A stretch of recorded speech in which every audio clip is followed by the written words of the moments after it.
So today we're looking at the AirPod second generation that I'm using in the gym on a Samsung Galaxy S24.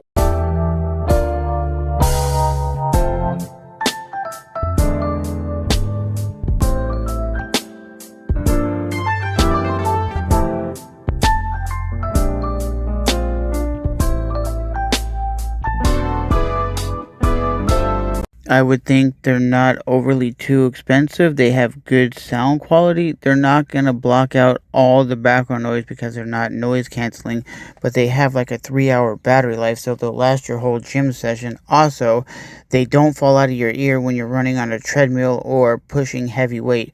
So again, I think these are good quality headphones if you're looking for something that has a good affordable price that's not going to break the bank. I've been using these for over a year and they've done what they're supposed to do. And on the Android side of things, they sound great.